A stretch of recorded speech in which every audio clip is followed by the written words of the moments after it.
decade, Saturdays and Illegal Curve have been synonymous with one another. With insight, analysis, and interviews regarding the Winnipeg Jets, the Manitoba Moose, and all around the NHL, here are Dave Minuk, Ezra Ginsburg, and your host, Drew Mindell. The Illegal Curve Hockey Show starts now.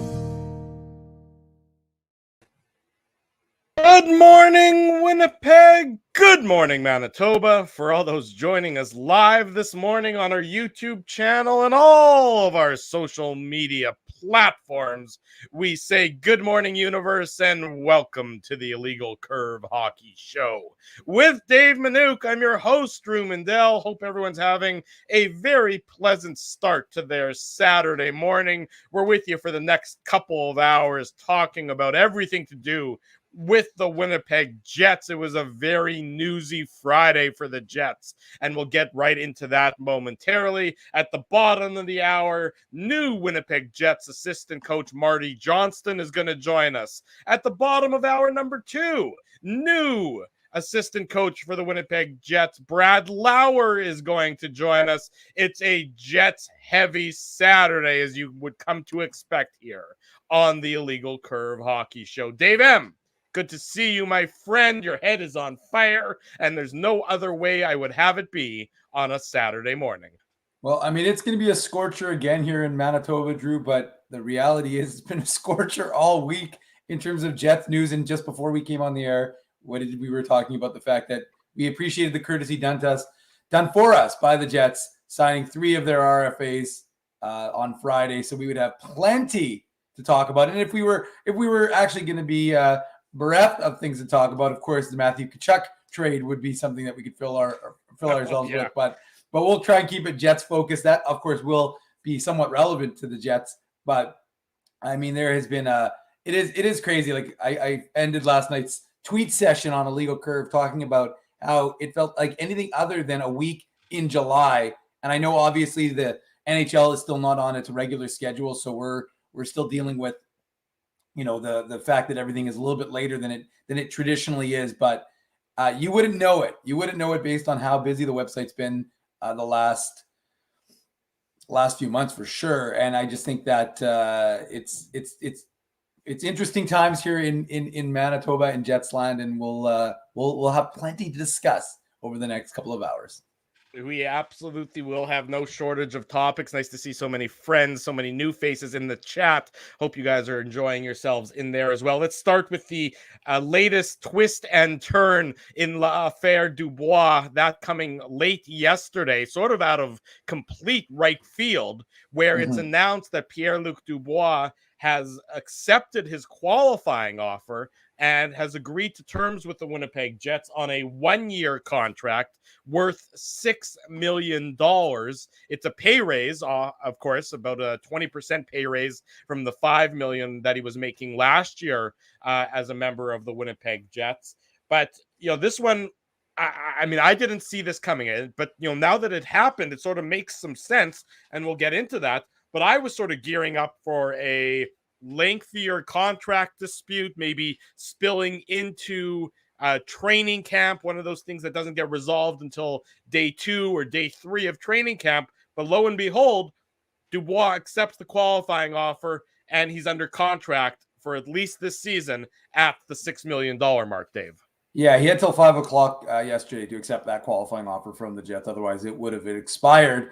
But you're right, Drew. I mean, I didn't know, you know, people were tweeting at us and messaging us on various social medias, you know, what's going to happen. I'm like, honestly, it really, like, there has been such a wide, I mean, I've used every Pierre-Luc Dubois picture in the Illegal Curve archives, thanks to Colby Spence and Alex James. We have lots of them.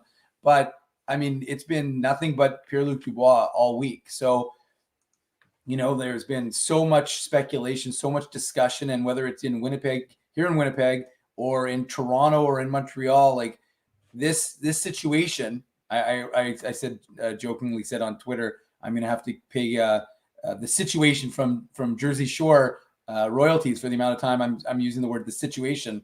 But the situation with Pierre-Luc Dubois is drawing a lot of interest and a lot of conversation. And, you know, like, it's interesting because guys from the Montreal Gazette had a show that they did, like a Pierre-Luc Dubois special, essentially. I've got it on illegalcurve.com if folks want to watch it. obviously after you're done watching the Illegal Curve Hockey Show. But the truth is that everybody is discussing what the price might be and whether this is going to happen. And look, I mean, we saw with the Tkachuk deal, like teams, I mean, that, again, you can say whatever you want. And obviously both the players, I don't know if you want to go through the trade, Drew, but like both the players that Calgary acquired are going to be UFA next year. But if they can sign... So this happened. Let's get into that, and we'll sort of correlate it to Dubois, because there is some, I think there's some similarities in the situations there. Late last night, while the Bombers were putting away the Edmonton Elks. What about the Jays, by the way? Can we talk about that Jays score? Wow, that's ridiculous. I mean, that was insane. Yeah. The Jays, in case you missed that one, the Jays defeated the Boston Red Sox 28-5 last night. Insane. Which is not if you were writing a movie script about a bad slow pitch softball team, even they wouldn't lose 28-5.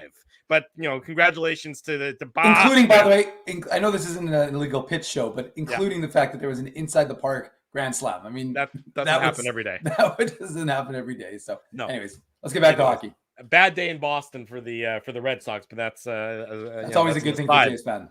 It's true.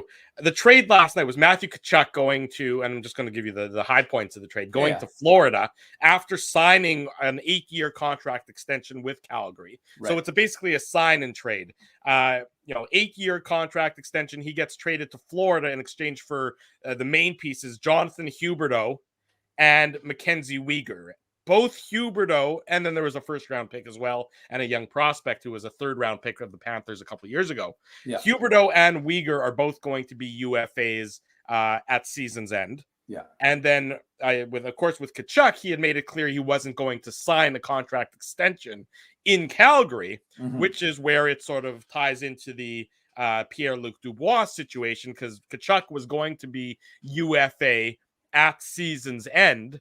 This coming at the end of the 22-23 season, he was going to be a UFA. Dubois, of course, has that extra year before he's going to hit UFA status. But you can definitely see the correlation between the two situations, right? And how Brad Treliving sort of, he decided not to play out the situation, not to kick down the can down the road, as we see so often happen here in Winnipeg when it comes to players who might not be here for the long term. Instead, he acted quickly, and at the very least, if he can't get Weegar and Huberdeau signed to contract extensions, both of those guys are going to fetch a huge return at the trade deadline if it comes to that from Calgary's perspective. But very interesting, the ties to the Pierre-Luc Dubois situation, who of course is going to be under contract for whatever team, Jets or a different team altogether, this year at $6 million, will then be RFA for another year and then get into UFA status. And now, of course, everybody in Montreal thinks that they're going to get Huberdeau for a song and a dance. So, like Pierre-Luc Dubois, better watch out. He might not be prime target number one over in Montreal next year. But look, I think you're right, Drew. I think there are a lot of parallels. I think there's a lot that folks can look at in terms of what that return he was able to get. And you're right, and I'm seeing it in the chat. There is a lot, like Marco's saying, there's a lot of, there's a downside, right? Because there's a risk. That's right. But it's a calculated risk. And again, as you just touched on, these guys will be able to fetch you a big price if you are, not in it, or you realize you can't sign them. And now you have a luxury of time. You don't have that same sort of drama connected to it could you imagine? And again, it's something we're going to imagine here in Winnipeg, what it's going to be like. Pierre-Luc Dubois will be speaking on Monday. We will, of course, have that covered. I'll most likely be. I don't know if we'll probably do it by Zoom. Would be my guess. I think it's a Zoom media appearance. Okay, so I'll be on the Zoom. I won't be in the room, but I'll be on the Zoom. Well, so I'll technically be in our room, but room. Well, yeah, exactly. So we'll have that on legalcurve.com, and you can watch it there. But I mean, it's going to be an interesting one, right? Because I can only imagine, and look, for whatever you want to, like, people are upset and they're disappointed in his behavior or his agent's behavior, which obviously ultimately agent represents a player, doesn't go rogue. But he's a guy who stood up and he spoke a lot last year, and he wore his heart on his sleeve, if you want to use that expression. And I think that it'll be a very interesting media availability on Monday. So I'm definitely looking forward to that and hearing what Pierre-Luc Dubois has to say about this, a way this is kind of unfolded, because I think there's a lot for him to answer, to, because ultimately this became a huge distraction when it didn't really need to be. Right. Well, but you know what? I'm gonna look, Matthew Tkachuk. You can be in one of two situations. Mm-hmm. And we're gonna use Calgary as the analogy here. I mean, you can be in the Johnny Gaudreau situation where you think you elect to hold on to the player, which is what Calgary should have done, and then you think you make a very competitive offer and then you lose him for nothing. And that's the risk that you have to take. Or you could be in the Matthew Tkachuk situation in Calgary where the player was very forthcoming and said, I'm not interested in signing here. I'm giving you basically a year's notice that allows you to then go out and make a move.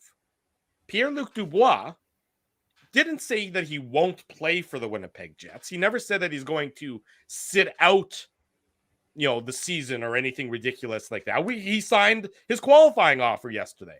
At the very least, he's going to, if the Jets elect to keep him, he's going to be a member of the Jets for this coming season. Mm-hmm. If the Jets decide to, facilitate a trade, before the start of the season or during the season, so be it. And that changes his status. Sure. All he said to the team is, look, I'm not interested in re-signing here 2 years from now. And that's the prerogative that he gets by virtue of his unrestricted free agent status. The team might not like it. The team might have hoped that they would be able to convince him to stay because his dad's an assistant coach with the Moose, that he's a Canadian player, that he spent time here during the COVID shutdown, all X, Y, and Z. But Dubois is under no obligation to live the rest of his life here in Winnipeg if he chooses not to. And the Jets might have to just take their medicine. I don't really sort of understand the perspective that he's done something wrong, that he's performed an ill upon the Winnipeg Jets. I think he's just been honest. The Jets might not like the honesty, they might not like the medicine that they're receiving, but it's incumbent on Kevin Cheveldayoff to do one of two things, or one of three things. Hypothetically, trade him. Lose him for nothing, if that's the route you want to take, which would be malpractice on Kevin Cheveldayoff's part. Or three, spend the next 2 years trying to convince him to change his mind. Pierre-Luc Dubois has put his cards on the table, and now it's up to the Jets to act to the cards that they see. So, Drew, the qualm that most people, I think, would have with your argument isn't that he put his cards on the table with the Jets. Because when you're doing a negotiation, I'll just make my point. You're allowed to do whatever you want. When two people are at a negotiating table or whatever that group looks like, you're negotiating in good faith between two parties. That's fine. The issue isn't that. The issue is that it leaked to the media the way it did, that he only wanted to go to Montreal and the manner in which it was done. So I don't think anybody cares. Like, I agree with you. There's no obligation for him to be in Winnipeg long-term. He has no responsibility to the organization other than to fulfill the expectations of his contract, which, for the record, again, and it's one thing we're not used to seeing in the NHL is guys kind of, you saw the picture from the 2016 draft about the guys who have been traded in that group. And it's like the top 10, it was like trade. The only guy who hasn't been traded, it was Austin Matthews. So, it's an unusual situation with RFAs because generally you still think of them as being under team control. And folks might not like it, but look at Patrick Laine, right? Signed with Columbus last night or yesterday afternoon, I should say, for 4 years, 8.7, right? So I don't think anybody would ever have a problem with what Pierre-Luc Dubois wants, but you just have to keep that stuff within the negotiating room and leaking it to the media. We don't know authoritatively, but the Jets would have no impetus to do it because why would, unless it was just the ultimate, we're going to get out ahead of this, but it just made no sense really. So, because all it does is it puts them into a corner. So I 100% agree. No player has an obligation. I don't care if they're from Winnipeg. They don't have to want to live in Winnipeg for the rest of their life. Like, I choose to, you choose to, lots of people in the chat choose to. That's fine. That's our prerogative. That's our choice. And, you fulfill your contractual obligations. And then when they're done, you are a free agent and you can go wherever you want. I just think that the reality is the manner in which it was done, especially given the fact that the Jets had body blow after body blow, right? The Jets were staggering. Shifley at the end of the season, then the Wheeler stuff, then the Trotz watch. And it's like boom, boom, boom. And then all of a sudden, the final shot comes with this report from Friedman. And again, Friedman generally, I'm not saying he doesn't get anything from the Jets, but if it's Friedman, it's probably coming from the agent and not necessarily from the Jets. So there you go, right? That's kind of, to me, that's the final body blow from a Jets offseason that just had taken too many already. And I think that is the reason why I think people have a problem with it. And again, like I said, I'm not suggesting that it can't be something that you can get past. I just think that the path in which it was achieved was not ideal one and not one in which people would be happy. So again, we can listen to the chat. You're kind of orchestrating it right now. I'm just kind of spinning off my head and thinking, but I suspect that is probably where people have a problem, not with his ultimate decision of wanting to wear a Habs jersey, right? Think about it. Nobody blamed Matthew Perreault when he had the option to be a UFA. He'd always dreamed of playing for the Habs. The Jets probably would have signed him for more money than Montreal. I think when Montreal gave him like 900, I think, or maybe less, whatever. But the point is that nobody blamed Matthew Perreault after giving years and years to the organization of wanting to go back home, right? I mean, I think people wanted to keep him, but I think they understood. I don't think anybody's going to say the same thing. But again, ultimately, you traded away Patrick Laine, a guy who could score 40, 50, 60 goals, whatever. Yeah. And you have to be able to, and that's the other element of this that we have to factor in, Drew, right? And again, you gave away Jack Roslovic. Yeah. For, he had 22 goals. And again, with that group, I jokingly said it, he could be a 30, 40 guy next year. So I just think that's part of number one, I think the concern for Jets fans would be the manner in which this transpired. I don't think anybody likes that personally. And you're talking about the kneecapping of a market for Dubois is basically what you're saying about the manner in which. Well, I mean, to be honest with you, it's twofold. It's one, it's the kneecapping, yes, for sure. Saying I'm tunnel vision. I'm only going to Montreal. It's also the manner in which it came out. Again, like I said, the timing stunk for the Jets because they were in the middle of the old Barry Trotz thing, and then it comes out. Yeah. No, I'm just saying it was an unnecessary. Drew, nobody knew about it. I pay attention to the Jets. I write about the Jets every single day. Yeah. It was not on the radar. It wasn't even close to being on the radar. I'm sorry. Nobody was talking about Pierre-Luc Dubois. Well, but that's obviously what he and his agent, they did that, deliberately. It was a strategy. I mean, now you might not like Of course. You might not like the strategy, and I understand that, and you might think less of Pat Brisson, or you might think less of Pierre-Luc Dubois for authorizing it, but their goal is to get to Montreal and as a member of the Montreal Canadiens, and by the way, as fast as possible, not necessarily waiting the 2 years until UFA status. And so they're pouring fire on gasoline, or they're pouring gasoline on fire. I wouldn't pour fire on gasoline. I wouldn't either. That would be a bad idea. But they're pouring gasoline on fire, or where there's a spark, they're pouring gasoline to make a fire. And that's certainly the prerogative, and that could certainly impact how the Jets want to do business with any future Pat Brisson clients. But that's and so I understand from that perspective, But Drew, if I'm Montreal, I'd be pissed off too. Because the truth is, I mean, again, yeah, you could get him for maybe 50 cents on the dollar. But if I'm Montreal, one, why do you want to be good next year? Two, why do you want Pierre-Luc Dubois next year and pay, they're not going to pay Suzuki. No. So why do you want to give up a trade Suzuki, you mean? Well, that's what I mean. Yeah. Why do you want to give away assets for a guy who ultimately is going to come there anyways? You probably wouldn't necessarily. I mean, I don't know that you need to fast forward their rebuild, because I agree with you. Pierre-Luc Dubois on the Montreal Canadiens this coming season does, it improves the team, but it doesn't make them any sort of contender. It makes them maybe a fringe playoff team in the East, or a fringe playoff contender in the East. But Kevin Cheveldayoff as well, even if Dubois 2 years from now is only going to go to Montreal and is only going to sign in Montreal, could get a pretty hefty return from a team in the NHL who wants Pierre-Luc Dubois under contract or as a member of their team for the next 2 seasons. Absolutely. I said that last week. I 100% agree with what John Chan is saying. And that to me is, that's the whole idea of what I said. Like I said, if you're the Jets, you weather the storm. You say, you let Pierre-Luc Dubois, I mean, look, he made the bed.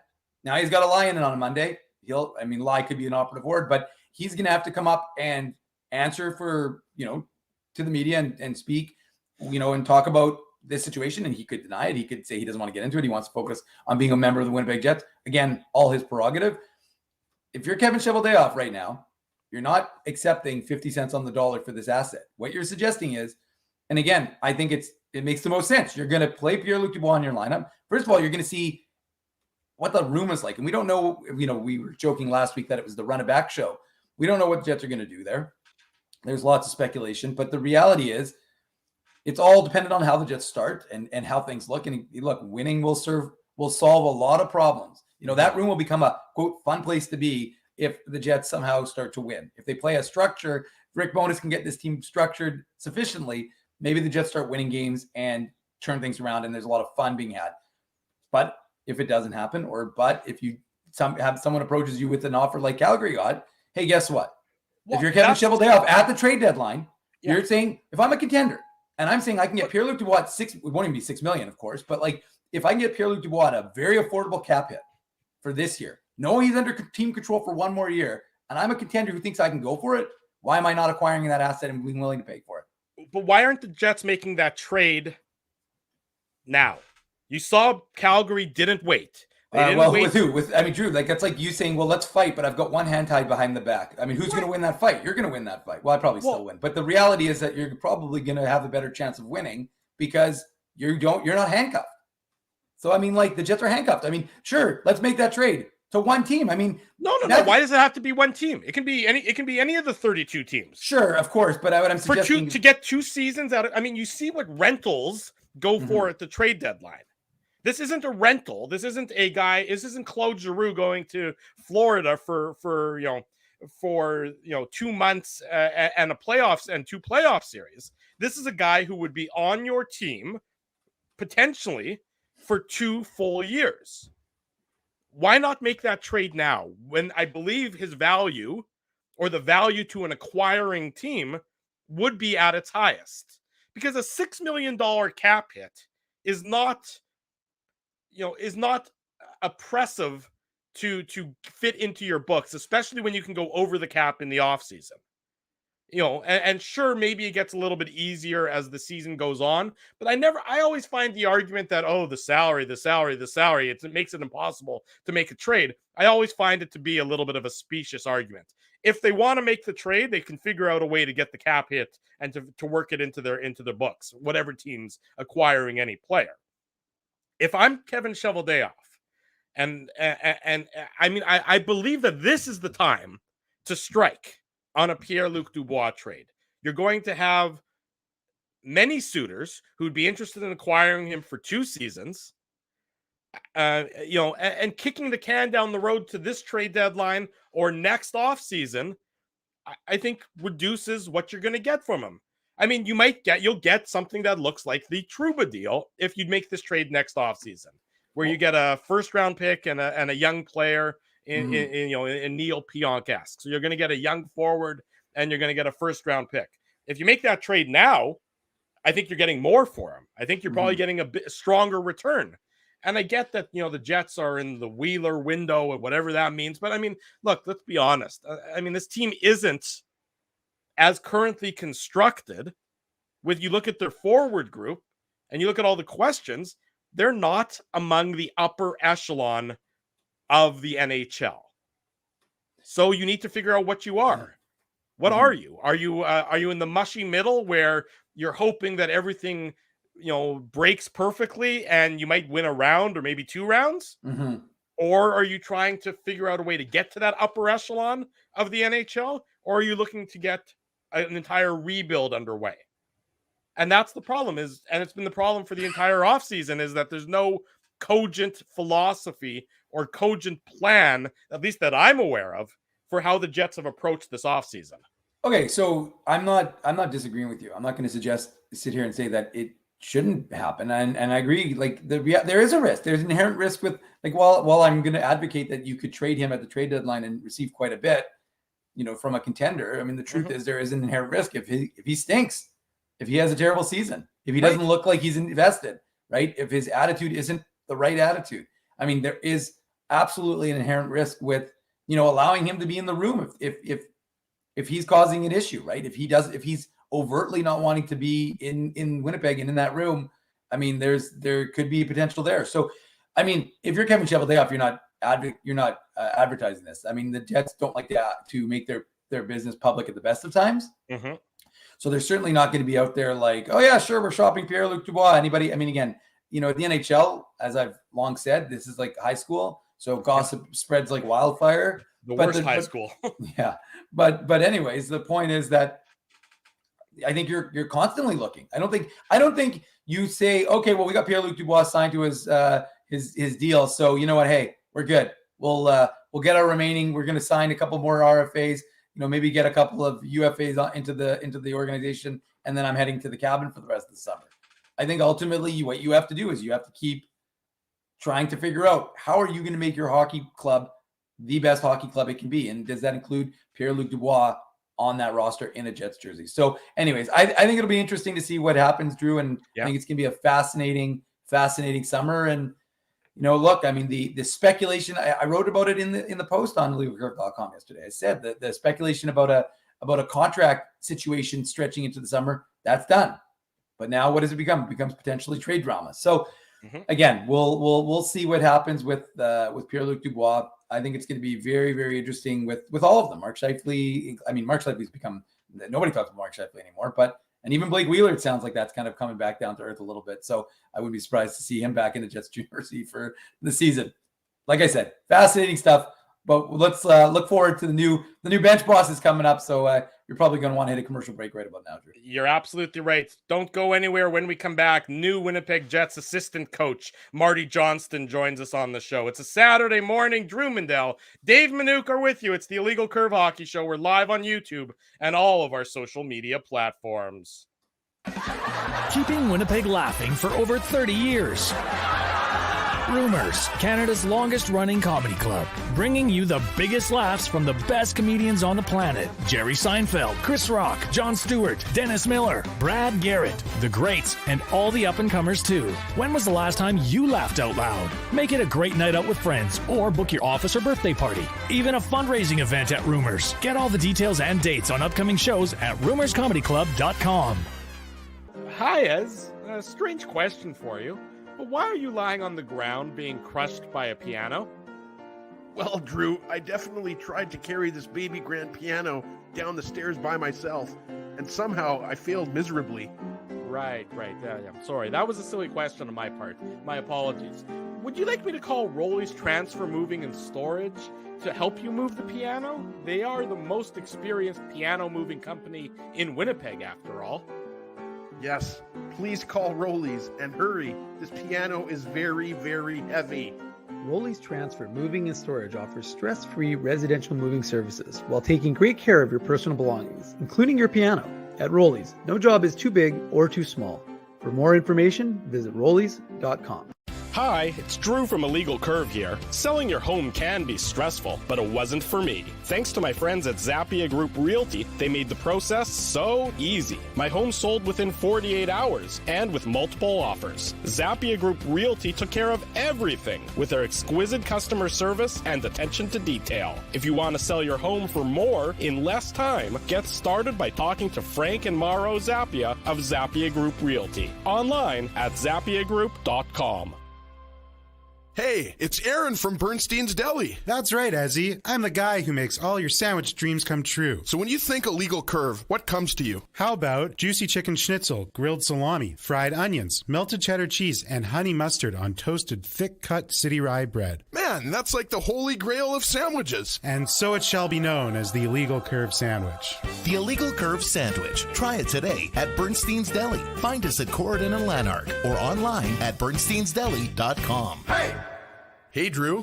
Ezzy, whoa, what a smile! Yeah, I got my crowns done at Linden Market Dental Center, and they whitened my teeth. I see. They're so bright that every time I smile, they go, "We have hockey tonight. Do you have a mouth guard to protect those pearly whites?" I sure do.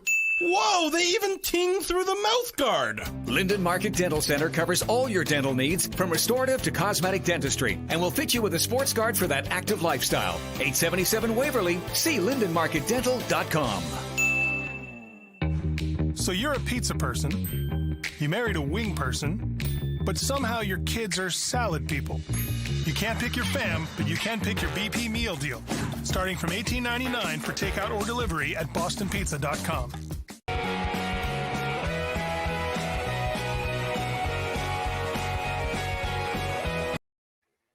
Bottom of hour number one. Welcome back to the Illegal Curve Hockey Show. Drew Mindell, Dave Minuk with you on this Saturday morning, expecting to be joined by Marty Johnston, new assistant coach for the Winnipeg Jets momentarily. Hopefully we'll be able to bring Marty in. That's the plan at the very least. Dave, you're very familiar with Marty, of course, having covered him and his role as the assistant coach for the Manitoba Moose for the last number of years. So it's obviously 5 years spent behind the bench with the Moose, and he's had a few games up with the Jets last year when Jamie Compon was away from the team. So Marty has a little bit of experience at the NHL level, a handful of games, but obviously more coming his way now that he's been named the assistant coach for the Winnipeg Jets alongside Brad Lauer under the tutelage, of course, of headman Rick Bowness.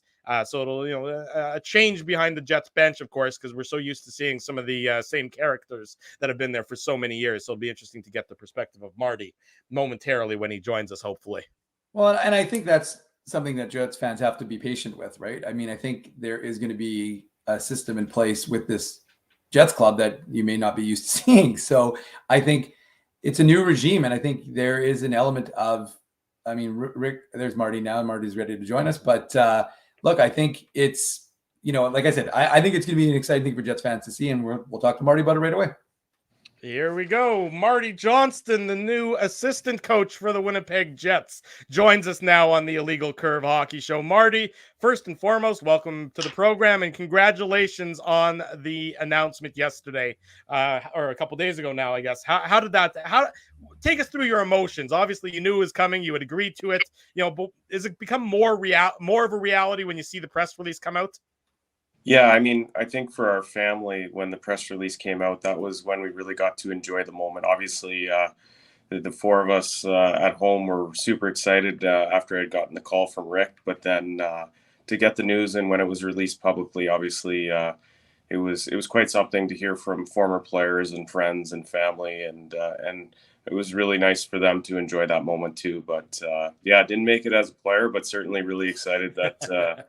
That I've done it as a coach, and I'm really looking forward to it. Certainly. You mentioned you got the call from Rick. So, can you maybe sort of walk us through the process or what happened here? Did you have much familiarity with Rick Bowness prior to, the last, let's say 6 weeks, couple months when he's been, the head man here in Winnipeg? And then how did your relationship with him evolve to the point of getting hired as the assistant coach? Yeah, I had no prior relationship with Rick. Obviously, I'd known him, and when you go to coaching clinics and stuff like that, you see those people and you say hello, but really didn't know him at all.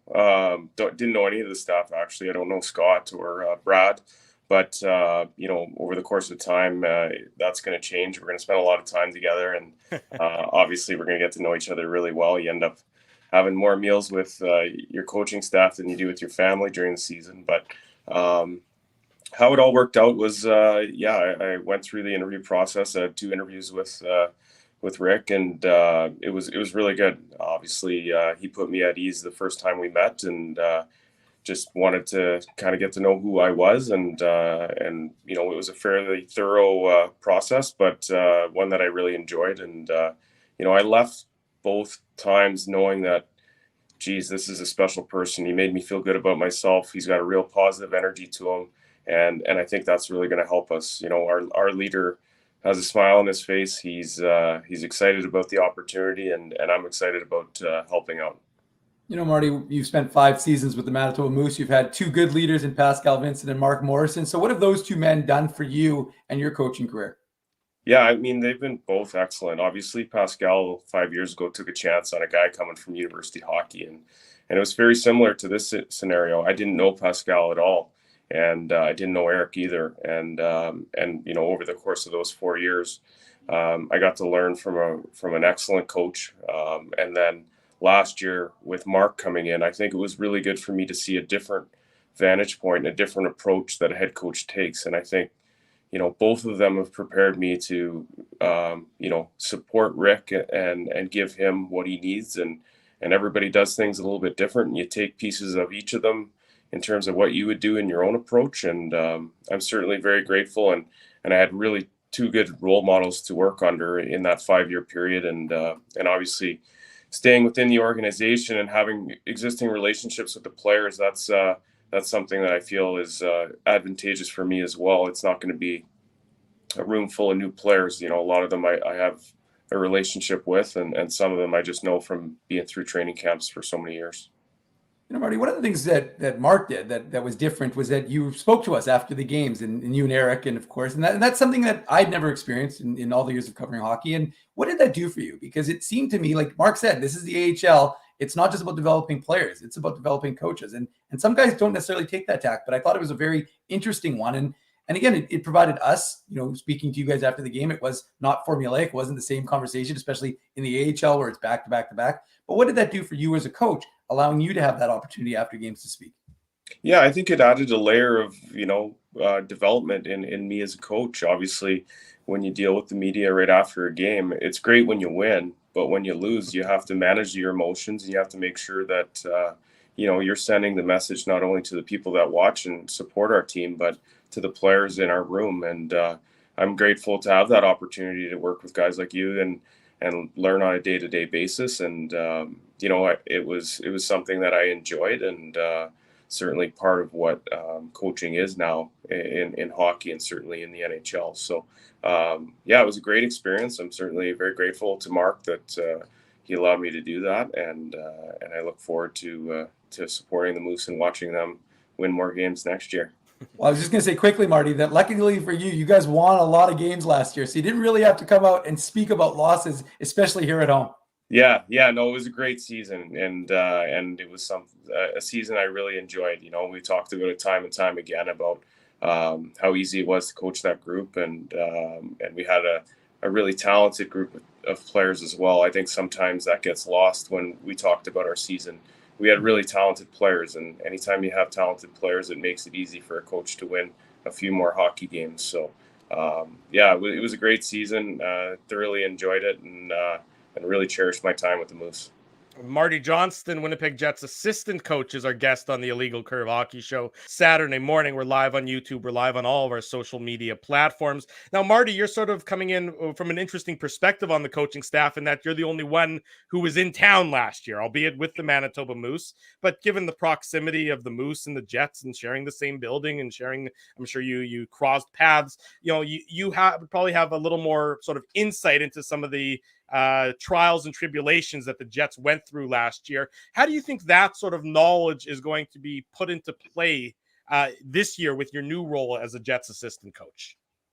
Yeah, I think the knowledge that I'm going to provide is probably more so the development in the younger players that, played a handful of games with the Jets or spent a significant amount of time with the Moose in the past. I do have a relationship, but really I think what we're doing right now is getting to know each other. We're not really looking back; we're looking forward, and I think that the beauty of our staff is that there's 4 different perspectives coming from 4 different areas of the game. Obviously Brad has had a real successful season in Edmonton, and having gone there with a junior club, and then Rick in Dallas, and then Scott obviously in Washington. So. We're just kind of getting our feet wet, but we're not really talking about the past. We're really excited about what lies ahead, and there's lots of work ahead of us for that. So I mean, maybe I give some background on where they came from and how they learn. Everybody's a little bit different individually, so if I can help that, I will. But otherwise, we're looking forward, and we're real excited. You talk about the sort of the new roles and everything. Do you know what responsibilities you're going to have, with the Winnipeg Jets as the assistant coach? I know, some assistant coaches are responsible for the PK or the PP or the D or the forwards. Do you know where your area of focus is going to be for this coming season? Things have happened so fast that I think that I'll let Rick discuss that. But, we're still in the process of actually meeting as a group. We've all talked individually, but we have to get together and really start talking. So I'll let Rick take the lead on that. But I will tell you, I'm really excited about my opportunity and role within the organization here.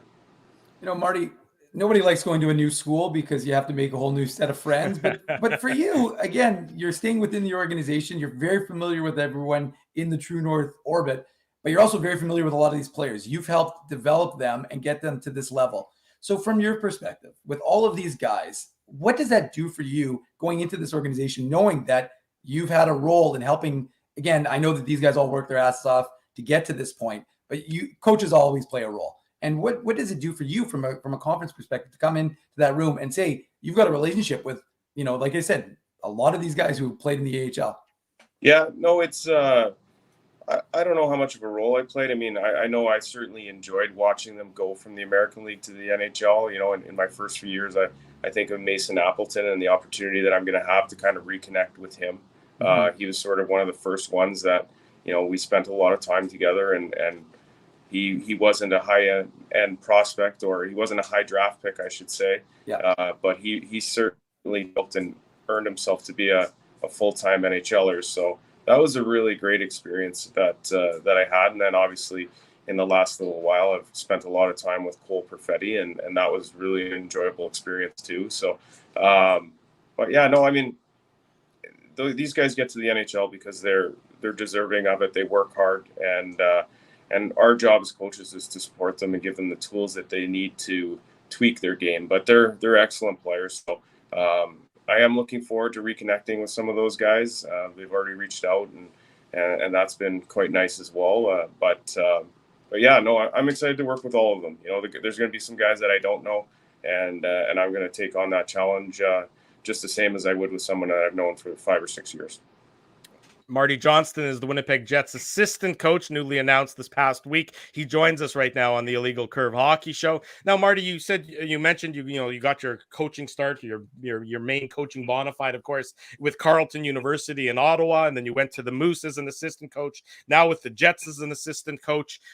How does your approach change depending on the role you're in? What was your approach? How different was your approach, say, as a Moose assistant coach versus the Carleton University head coach? And then, how do you think you need to tweak that again, if at all, as the Jets assistant coach versus the Moose assistant coach? Yeah, I think the big transition was going from head coach to assistant coach. I'd been a head coach for 7 years, and at the university level, I was certainly sort of in charge of everything. And then you have to learn to adapt and make sure that you're supporting the head coach properly. And I thought Pascal was a really good role model for me in terms of that. He allowed me to be who I am, and I'm going to continue to be. Guys will know if you're not being real or being honest. So I have to be who I am, but I also have to fit within the role that I'm given on the coaching staff. And I think the 5 years in Manitoba have allowed me to do that. And I was really fortunate to have a change with Mark, so that I'm a little bit different than I was 2 years ago. But not a lot. But certainly 5 years ago when I came into the Moose, and having been a head coach for 7 years, I had to dial it back at times and figure out what it was that I needed to do. But I feel very confident with where I'm at as a coach. I can't wait to get started with these guys, and I know that my job is to sort of read off of Rick and the other coaches and make sure that I'm playing my role and doing my part, and making sure that we move forward as a team. Marty. Oh, sorry. Go ahead, Drew. No, go ahead, Dave. Sorry. Okay, Marty. You know what? We focus on the Jets here on the Illegal Curve Hockey Show, but we also focus on the Moose, and then we can't let the Moose get forgotten. So you spent 5 seasons in Manitoba with the Manitoba Moose. If you had to look back, and I mean, you've had a little bit of time. It hasn't been a lot of time, but if you've had a little bit of time now to reflect on the 5 seasons, what are one or two of your highlights of coaching the Manitoba Moose, or assistant coaching with the Manitoba Moose? I think when I look back, I believe it was our first year, my first year, when we had a real strong first half. I believe we were in first place, and we went on a long winning streak. That was really, really fun. And then obviously winning that playoff series against Grand Rapids and getting to experience a professional playoff round. Mm-hmm. That round was an absolute war, and I think it really taught me and a lot of the other young players what it takes to win, not only in the regular season but in the playoffs. So that series against Grand Rapids was excellent. And then from there, I think there's so many neat moments with the Moose, like the New Year's Eve games. Some of those moments where the crowds were so big, and some of the wins that we had, but probably the Grand Rapids playoff win was number one. Marty Johnston, our guest on the Illegal Curve Hockey Show. Marty, a new assistant coach for the Winnipeg Jets. Marty, what I was going to ask was that, it wasn't that many weeks ago that the NHL draft happened. And whenever we're interviewing the new draft picks, we usually ask them, who's a mentor? Who's somebody you look up to? Whose sort of approach do you try and model yourself after? Same question to you.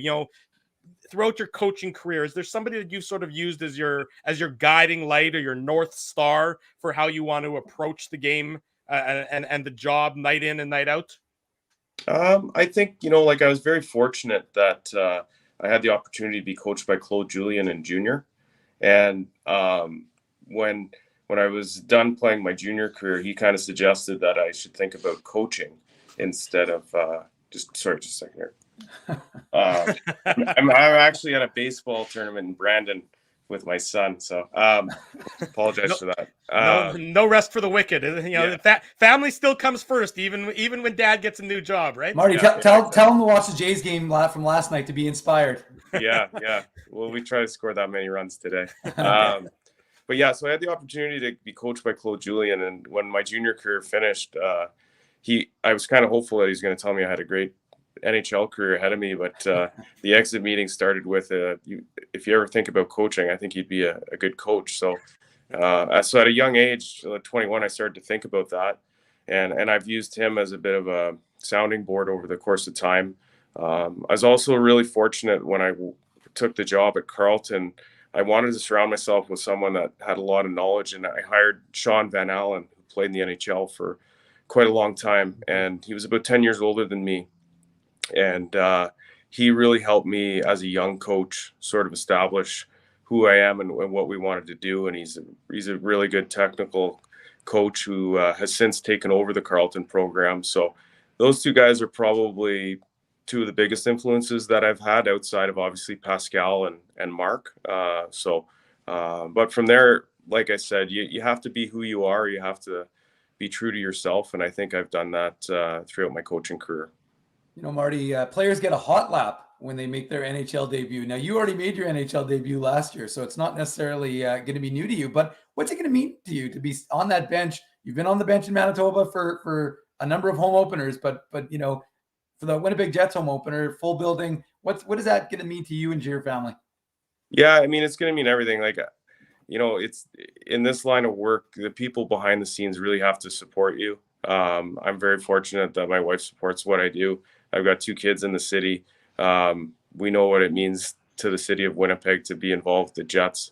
So, on that night, I really hope that my mom and dad and my brother and my kids get to enjoy it and get to feel like they're a big reason why this is even possible. And, we all have backgrounds and things like that. But for me, I really hope that my family takes pride in the fact that as much as it's me getting this opportunity, it was them that supported me along the way and helped me follow my dream.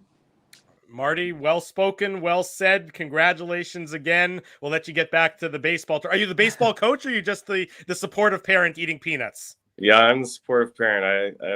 I'm just a dad here.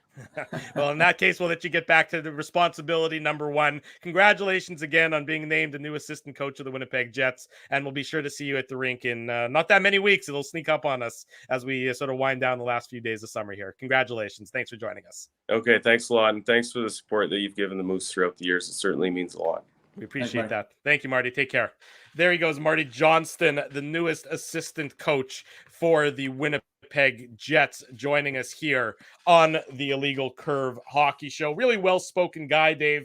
You obviously have a lot of experience in talking to Marty and discussing with him in your time covering the Moose. But it is, you can see that sort of get translated throughout the conversation, how well-spoken and how sort of down-to-earth he is. Yeah, and you can, just talking to people, whether they're connected to the Moose organization, everybody is very excited for him to get this opportunity because, as Mark Morrison, the head coach of the Manitoba Moose, says, this isn't just a development league for players.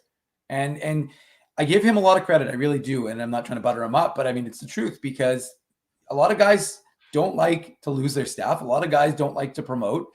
And he did something. I mean, hey, some pessimists might suggest that he just didn't want to talk to me every single night. So as a result, he just said, "I'll throw Marty and Eric, and they can go talk to Minuk." Yeah. But I truly think he really wanted to help their development. I mean, he knew they were coming in for hard Minuk questions after a game. But like I said to Marty, they didn't have to be hard very much because they won most of the games, especially in Winnipeg. So.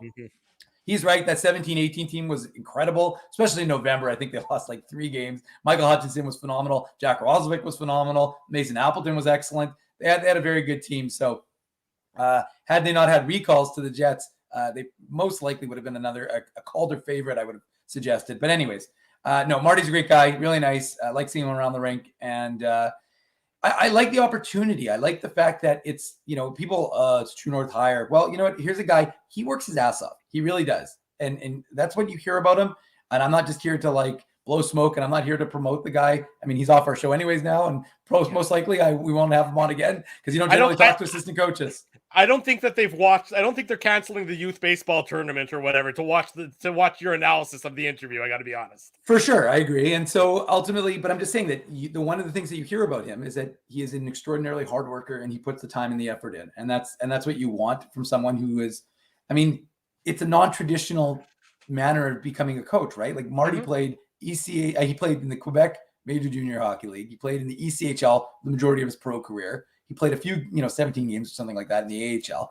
So the point is, he didn't have a traditional, expansive NHL career, and then he went into coaching. He's a guy who works. And like I said, that's one of the calling cards that you hear about him, is that he is a hard worker and he'll put the time and the effort in to improve himself and ultimately improve the players. So like I said, I think it's going to be, I think he's a good hire. And I think, and again, the familiarity. I mean, he knows a lot of the guys in the organization. That's exactly what I was going to say. I mean, I like it for 2 reasons. One, I mean, it's a fresh perspective in that you have a younger guy. I mean, Marty's, I think, what did it say, 43 or something like that, if I'm not mistaken. So younger guy who's getting his first real substantive, stint in the NHL, never mind that handful of games where he was filling in.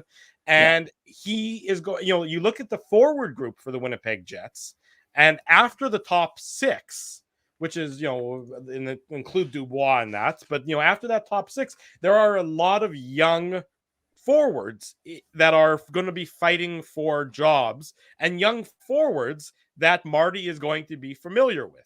David Gustafson. He mentioned Mason Appleton. I mean, the Jets signed Jeff Malott. I mean, these are guys, Jansen Harkins, obviously, he got signed earlier in the week as well. I guess seems like a lifetime ago, Drew. It was last Saturday. I mean, it was a week ago, and it seems like it was like 8 months ago or something like that. These are all younger players who are expected to have a pretty significant role for the Winnipeg Jets this year, based on the way the Jets haven't signed anyone else up front that's really going to be marked down in Sharpie as having a role in the forward group. So these are young players who are going to be relied upon to play a sizable role. And now I believe for them, it should be a little bit more comfortable, or they will have an additional comfort factor in having someone familiar with their games in Marty Johnston behind the bench, as opposed to a brand new coaching staff where nobody knows anyone from Adam. Yeah. Unless the coach's name was Adam, but no, ultimately. Hey, you don't. My adages don't need any commentary upon them. Fair enough. The fact is, you're right. There is a lot of familiarity, and he will. Like I said, I jokingly said it's like high school, and you have to come in and meet a whole new class. But he is a familiar face, and he is someone. I mean, remember, the assistant coach is the guy players confide in. He's the guy that is he's generally the good cop, right? He's the guy who comes in after the fact and gets to play that nice guy role. So, I mean, I'm not suggesting, of course, he'll be able to do that with the Jets, but he probably did that for a lot of these guys on the Manitoba Moose. If they needed to do. Now, Pascal Vincent, Mark Morrison, their doors are open. They're very good in terms of communication. So they don't really leave players in the dark in terms of where they're standing. But sometimes you can say something to, I mean, I'm with Tico Napoli that we'll see if the Jets decide to go young. I don't know if they would. And, I think I could see Barron on the third line with the Appleton and Lowry, but sure. I mean, we'll see if the Jets haven't really used a lot of true centers and then made them true centers again in the NHL. David Gustafsson is one player that they haven't deviated from that, in the sense that he was always the example I always use is Jack Roslovic, right? Jack Roslovic played NHL center, even though I know he played wing in college, but he played center. And then all of a sudden, for like the last 10 games of the AHL season, or before he got recalled, he suddenly went to the wing. I'm like, well, that's unusual. And then, of course, he was called up and he went up to the wing. So generally speaking, these guys don't always do that. And we see with Cole Perfetti, right? Cole Perfetti's a center, but of course he's on the wing. Gustafsson, I would expect another guy. Perfetti familiar with Mark Morrison because when he's Marty Johnston, not Mark Morrison. He's familiar with Marty Johnston, but spending that season that he spent with the Moose, the COVID year or whatever it was. Again, these are, this promotion makes a lot of sense. It checks a lot of boxes in the logical candidate, logical move, where there's it will be a little bit of a security blanket, a little bit of something comfortable for some of these young guys, having somebody around that they're already a little bit familiar with. Now, it's not to say that they're going to get off scot-free and now they can all of a sudden not put in the work or any nonsense like that. I'm not saying that by a long shot, but it is just another a familiar face as they get started, really get into the meat of their professional careers for some of them. Yeah, no, there's no doubt about it, and he knows it. He knows the tendencies. He knows the work ethic. He knows. You can't.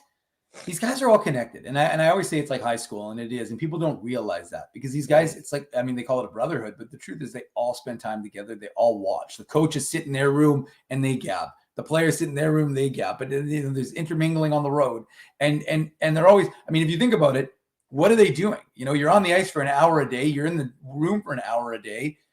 Well, you've got a lot of downtime. You're chit-chatting for the rest of the day. That's right. You're on buses together. You're on planes together. You're learning a lot about these guys. So, there's no doubt about, and that's why the AHL is such an important developmental league. And I'm not just trying to turn this into a Minuk Moves Minute. It's the truth. It's not just for players. And I'm sure, everything that Marty has learned over the last 5 years under both Pascal and Mark will now translate into, and again, with all of this meat of players that are going to be up there and having to work with them. And there's a respect factor, because they'll know how hard he works. And they, look, as I've said, this Jets team can't afford, you can't look down your nose if you're a guy who's been in the NHL for, let's say, 10 years and you see Marty Johnston, you're like, oh, he's an AHL coach. What is he going to teach me?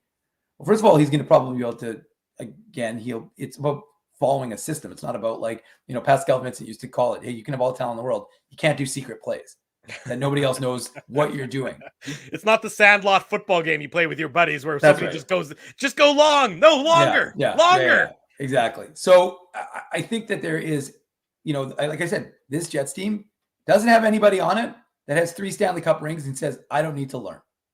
This whole team, as far as I can recall, needs to win their first Stanley Cup as a collective group. There aren't any Stanley Cup winners as far as I can remember. So ultimately, you have to be open to and receptive to learning and growing. If you're stuck in the same mindset of, I can't learn something from this guy because we didn't play in the NHL, he only played in the AHL, or he was an AHL coach, well, you're limiting yourself and you're limiting your team and you're just being selfish. And like I said, I suspect, I'm not suggesting anybody's going to do that. I'm just saying that would be a very negative and a very poor way to get this thing started. So, and like I said, I would expect that folks are going to come in there, and Marty's not going to be the big dog on campus anyways.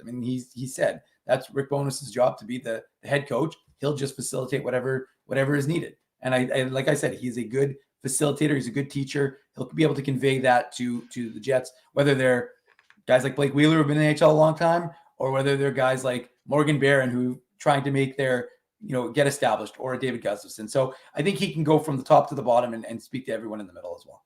You're well said there, Mr. Minuk. Marty Johnston's appearance here on the Illegal Curve Hockey Show is brought to you by Betway, one of the most trusted voices in sports betting, both in Canada and all around the world. Betway is the sports betting app that puts you, the customer, at the forefront with a large selection of betting options and sports, as well as strong promotions and fair odds. What are you waiting for? Head on over to Betway and bet your way. Must be 19 years or older to play. Please play responsibly. possibly. When we come back, we touch on some additional signings the Winnipeg Jets made this week, and we'll be joined in the bottom of the hour by Brad Lauer, the other new assistant coach for the Winnipeg Jets.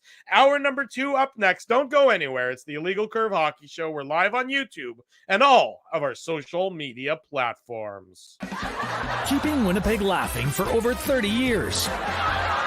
Rumors, Canada's longest running comedy club, bringing you the biggest laughs from the best comedians on the planet. Jerry Seinfeld, Chris Rock, Jon Stewart, Dennis Miller, Brad Garrett, the greats, and all the up-and-comers too. When was the last time you laughed out loud? Make it a great night out with friends, or book your office or birthday party. Even a fundraising event at Rumors. Get all the details and dates on upcoming shows at rumorscomedyclub.com. Hi, Ez. A strange question for you. But why are you lying on the ground being crushed by a piano? Well, Drew, I definitely tried to carry this baby grand piano down the stairs by myself, and somehow I failed miserably. Right. Yeah, I'm sorry. That was a silly question on my part. My apologies. Would you like me to call Rolly's Transfer Moving and Storage to help you move the piano? They are the most experienced piano moving company in Winnipeg, after all. Yes, please call Rolly's and hurry. This piano is very, very heavy.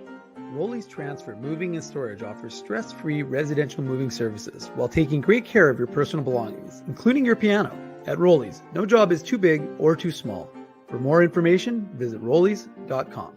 Hi, it's Drew from Illegal Curve here. Selling your home can be stressful, but it wasn't for me. Thanks to my friends at Zappia Group Realty, they made the process so easy. My home sold within 48 hours and with multiple offers. Zappia Group Realty took care of everything with their exquisite customer service and attention to detail. If you want to sell your home for more in less time, get started by talking to Frank and Mauro Zappia of Zappia Group Realty. Online at zappiagroup.com. Hey, it's Aaron from Bernstein's Deli. That's right, Ezzy. I'm the guy who makes all your sandwich dreams come true. So when you think Illegal Curve, what comes to you? How about juicy chicken schnitzel, grilled salami, fried onions, melted cheddar cheese, and honey mustard on toasted thick-cut city rye bread? Man, that's like the holy grail of sandwiches. And so it shall be known as the Illegal Curve Sandwich. The Illegal Curve Sandwich. Try it today at Bernstein's Deli. Find us at Corridon and Lanark or online at bernsteinsdeli.com. Hey, Drew. Ezzy, whoa, what a smile! Yeah, I got my crowns done at Linden Market Dental Center, and they whitened my teeth. I see. They're so bright that every time I smile, they go, "We have hockey tonight. Do you have a mouth guard to protect those pearly whites?" I sure do. Whoa, they even ting through the mouth guard. Linden Market Dental Center covers all your dental needs from restorative to cosmetic dentistry and will fit you with a sports guard for that active lifestyle. 877 Waverly. See lindenmarketdental.com. So you're a pizza person, you married a wing person, but somehow your kids are salad people. You can't pick your fam, but you can pick your BP meal deal, starting from $18.99 for takeout or delivery at bostonpizza.com.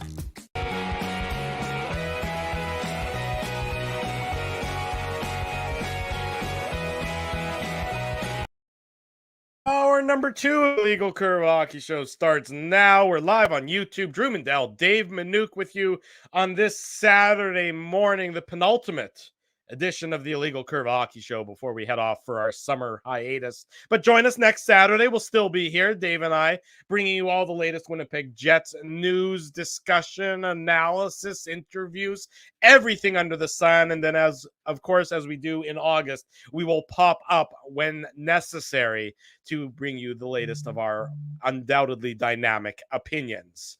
What do you have planned for August, Dave? Are you just going to explore Manitoba? Gas prices are dropping a little bit. Maybe you can drive out a little bit further, use the car. You don't necessarily have to use the moped anymore to get out and enjoy some of your touristy haunts. I will be exploring MB as per usual, riding mountains, Spruce Woods, Interlake,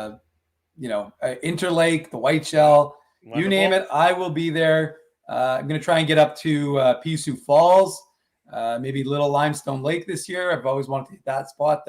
It's actually getting the Marl Lake. For all those who don't know, it turns like it almost looks like it's like you're in a tropical paradise somewhere in Manitoba. It's about 5 hours north of us here in Winnipeg. So there are some good spots in Manitoba. Steep Rock, Duck Mountains, Turtle Mountains, lots of good places in Manitoba, lots of places to explore. I'll try and hit as many as I can. And if anybody has a helicopter they're willing to loan to Dave Minuk for a good price, it would make his exploring of MB a lot easier and more convenient. So please contact Dave accordingly with any of your best helicopter-related offers. Although, Drew, just quickly, we will still have some content. We still have some, there's some Moose stuff that we'll probably be doing, or I should say, I will be doing, Yeah. and actually some ice. You're actually going to be interviewing a moose while you're exploring Manitoba. Yes, that's how it's going to be. That's what I was trying to. Well, and then while riding, actually, it was going to be riding on the back of a moose and on the antlers. I was going to put my laptop, and then I was going to interview players while riding the moose, just to be really authentic. So we'll see if we can do some moose interviews as well as some ice interviews potentially coming up in August. So there will still be plenty of content, I hope, on illegalcurve.com and here on this channel. So as Drew likes to say, smash that subscribe button and make sure you're following along so you can be updated when we have new content. There you go. Exactly right. Do as Dave says. Otherwise, he gets mad and you don't want to see an angry Dave M. Let's talk about some of the signings because we mentioned it off the top of the show. We talked about the Dubois signing, that one, him accepting his qualifying offer. He will play under a 1-year, $6 million contract, whether that'll be in Winnipeg or somewhere else. Well, time will tell on that front over the coming weeks and months or so. But he will be under contract, which certainly adds a little bit of certainty and cost certainty to the equation as it relates to Lafayette Dubois. But in addition to him, the Jets went out and signed Jonathan Kovacevic to a 3-year contract. We know him as a young up-and-coming defenseman who is, of course, no longer waiver exempt. So it was important to get him under contract, and his future with the Jets or the Moose is very much a question to be determined. It's a 2-way deal for the first 2 years of the deal, and then it becomes a 1-way deal in year 3. Jeff Malott signs to a 2-year contract as well. Jansen Harkins signs a 2-year deal. That happened last Saturday after we got off the air. And, of course, the unrestricted free agent, the Jets haven't dipped very much into this, but they go over to Finland and sign a depth forward in Saku Mainalainen, and I'm sure that I'm destroying his name, but I thought that was a pretty good effort at it, at the very least there, Dave M. No question about it, Drew, and you're right. And it's funny how mad people get. Mad online. Folks are mad because they're like, oh, the Jets are going to win the cup when they read this. But, ultimately, you need to have depth in your organization. So, these types of signings, if they don't happen, you develop these players and you're just supposed to let them disappear. Folks don't know, and I don't blame them because not everybody pays attention to what these guys are doing. But Johnny Kovacevic is a 6'5", mobile, extraordinarily bright. He's an engineer, went to school for engineering, so he's a bright guy off the ice, and which comes across when you're chatting with him. But he's a big boy who can skate, who can think the game, and he's on the right side.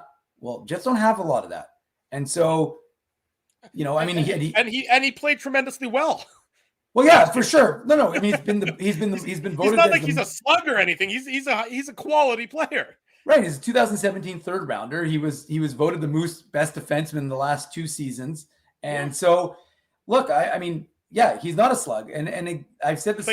Played 4 games for the Jets. Sorry, interrupting. Played 4 games for the Jets last year when they were going through their injury troubles on the back end, and certainly adjudicated himself very well. He didn't look out of place. He didn't look like he was, trying to gasp for air. He looked comfortable and confident back there. Why wouldn't you sign him to a 3-year deal? Absolutely. It's absolutely the case. And so, like I said, it's just funny though, because people don't know him.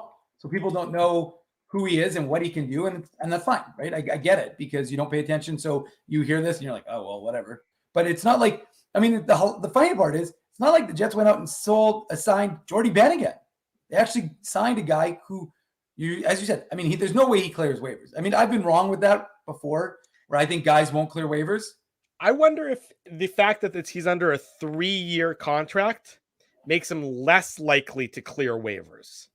That maybe a team doesn't want to necessarily take on. No. You mean more likely? Sorry, more likely to clear waivers. Yeah. Yes, more likely to clear waivers because maybe a team doesn't necessarily want to take a 3-year long risk on claiming a guy off waivers. Now that said, of course, if they take that risk and they don't like it, they could always put him back on waivers. But I think that there's a strategy to the fact that it's a 3-year long deal, because he wouldn't typically be the kind of candidate to get that long-term contract, a relatively long-term contract.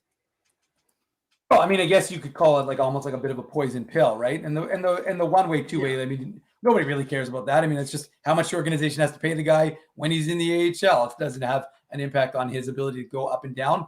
No, maybe. I mean, maybe it is. I mean, I again, like I said, I could be wrong, but I don't know many organizations that aren't going to take a risk on a guy who can skate, who's big.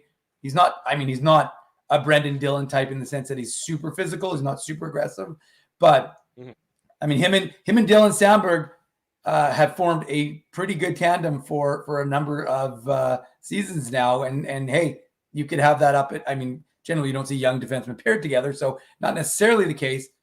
But like I said, I think he's another good addition to the organization. And maybe it is, Drew. Maybe it's he's 25 years old, right? I mean, he's kind of in he's developed. He had the college route. Went, he's had his time in the American Hockey League. I mean, ultimately, I just see him as the Jets are going to have to decide how many defensemen they're going to want to carry, because ultimately, as we've talked about, if we're going to stick with Johnny Kovacevic, forget about the left side, because the left side is a mess. But on the right side, right? What do you have? You've got Pionk, DeMello, who am I forgetting? Schmidt. Oh, Schmidt, and now Kovacevic. And now Galante, who's a 2017 fifth rounder, he had a great bounce back season. He's an RFA still. He needs a new contract from the Jets. He'll most likely, I would think, clear waivers. I mean, he did pretty well, and he looked good in the playoffs. Not as good as Declan Chisholm, but Declan Chisholm, of course, is still waiver exempt, so you don't have to worry about him so much. You can bury him in the Moose and or allow him to continue to develop, I should say, as the top guy in the Moose. But again, like I said, there's a lot of familiarity with Sandberg and Kovacevic. So I mean, maybe the Jets take a risk and have that be their third pairing and make a move. And here's a crazy notion: clear some salary cap, allow your forward depth. Now you don't want to make too many moves because you don't. I mean, we talk about it. You need to be able to run through defense, and you're going to generally do it. And last year was an anomaly in the sense that the Jets, it was weird because if you remember, for the first 20 games, Jets didn't have any injuries on the back end. None of their defensemen were getting injured, but then COVID, of course, struck, and then they started losing guys in that regard. Now, of course, who knows what's going to happen next year and whether that'll still be a factor. Maybe it is, and if it is, then young guys like whomever are going to get more opportunity. But like I said, I think Kovacevic is a very good addition. I think he's a type of player that the organization needs. Like I said, he's big, he can skate, he can move the puck, got a decent shot. I just think he's a good, whether he's your seventh defenseman or on your third pairing and potentially moving up. I hate to ceiling guys and say, well, he can only be a third pairing guy. I'm not suggesting that because he's developed every year he's been on the Manitoba Moose. Yeah, look, I don't think there's any downside to it. I mean, the worst case scenario is you have a guy who's going to be a solid Manitoba Moose player for the next couple of seasons, and you've developed him and you keep him on your roster. And I don't think, again, there's things to get upset about when it comes to being a hockey fan. The two things that you shouldn't really get upset about are contracts that are worth less than $1 million on an AAV and 1-year contracts. Because it was an old friend of ours, somebody who used to be associated with the show before he went on to bigger, brighter, better things, who always said there was no such thing as a bad 1-year contract because it's never going to hamstrung you, too terribly where you're not going to be able to, figure out a way to deal with it. So, again, nothing to be upset about here. Jansen Harkins gets a 2-year deal. He was an RFA. It's $850,000 a year, in terms of his salary cap hit. I think the Jets are expecting a lot from Jansen Harkins this year. He's no longer sort of that young guy who's just happy to be there. I would expect that they're going to look for him to play a more established role. It's not going to be in the top 6 of the Jets. I mean, it shouldn't be. I mean, I don't know why it would be in the top 6, but, they do have holes that need to be filled out on that third and fourth line. And with a new head coach, I think people are hoping to see those lines get more, especially the fourth line, more regular ice time. Because we know that was a hang up of Paul Maurice, is that the fourth line, unless the team was up by 4 goals or trailing by 4 goals, the fourth line never seemed to get more than 5 or 6 minutes. Jansen Harkins, has established himself at this point as an NHLer, and he's going to play a role on either that, on either the third or the fourth line moving forward for the next couple seasons. Yeah, and look, it comes back to the word opportunity, right? And I used it with Eric Comrie last summer when everyone was losing their mind because Eric Comrie wasn't an NHL backup. And I said, I think he's capable, and I'm not going to put a Ginsburg guarantee on it, but I said, I have faith that he can. Yeah, I said that I think he can do it. I don't think there's any issues with Eric Comrie. I think he's more than capable. I've watched this kid develop as an AHL goaltender and become one of the best AHL goaltenders. I think he's capable of being an NHL goaltender. He needs opportunity. Jansen Harkins is another guy. He is the hardest. I wrote an article about him. I linked it in the when Jansen Harkins signed last week. I linked to it about how the path to the NHL is anything but linear for some players, and how his work ethic allowed him to get to where he is. And look, he's a 2015 second round pick. He wasn't like a seventh rounder. And again, once you're drafted and once you're in the system, it really shouldn't matter where you're drafted. We still reference it, of course, but he wasn't a low pick, and there were a lot of expectations on him. He went down to the ECHL, worked his butt off. And like I said, when we, especially now, we're back, in the room with talking to guys, but before, when we would be in the hall doing media, he'd be like stretching and everybody else would be long gone. He'd be sitting there like stretching and doing all of this stuff. And like, he is a hardworking, determined kid. And just to give these guys 4 minutes, I think is just ridiculous. I think it's malpractice because I think it runs your big dogs way too much. And you get these guys into 25-minute range, and it's just stupid because it's a long season. This is a marathon. It's not a sprint.